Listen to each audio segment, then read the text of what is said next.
आज आपण जर बघितलं तर तुम्ही किती प्रयत्न केला तरी आम्ही तिघं एकमेकाच्या पायात पाय घालणारे नाही आहोत. एकमेकाच्या हातात हात घालून राज्यकारभार आम्ही चालवणार आहोत. आता काय आहे की मी त्या दिवशी सांगितलं, दादा एकदम दरडावून बोलतात, त्याच्यामुळे त्यांच्या वाटी फारसं कोणी जात नाही. आम्ही दोघं आपले मवाळ,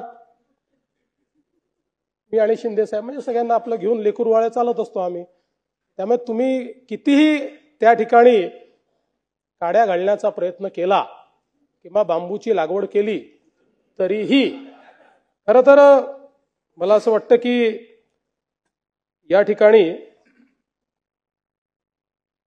एक अजून मला प्रश्न विचारायचा आहे की आव्हाड साहेबांचं भाषण ऐकलं, अनेकांचं भाषण ऐकलं, दंगे करणारे आणि बलात्कार करणारे यांचा एवढा पुळका का?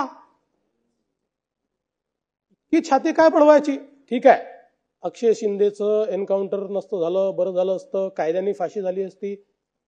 पण असं छाती बडवणं चाललेलं आहे जसं काय तो अक्षय शिंदे कोणीतरी स्वतंत्रता सेनानीच होता. रोज तेच, एवढं दुःख. दंगे करणारे, दंगेखोर आणि बलात्कारी यांना कायद्याने शिक्षा झाली पाहिजे. पण त्यांच्याबद्दल जर कोणाच्या मनामध्ये संवेदना तयार होत असेल तर मात्र ते योग्य नाहीये. त्या संदर्भात काही लोकांची मनं ही तपासूनच पाहावी लागतील. आणि म्हणून या सगळ्या चर्चा ऐकल्यानंतर नानाभाऊ, मला असं वाटतं, आप इतना भी गरज गरज कर न बरसो, आप इतना भी गरज गरज कर न बरसो कि मैं आंधी तूफान या सैलाब बन जाऊं.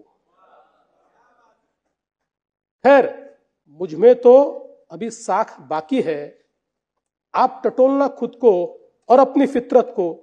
सच बोलो, आप में वो पहले वाली बात कहां बाकी है?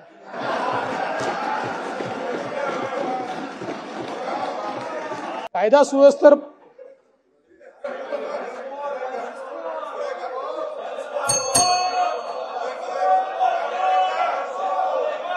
अरे हा काय मुशार आहे? चाललं काय आहे?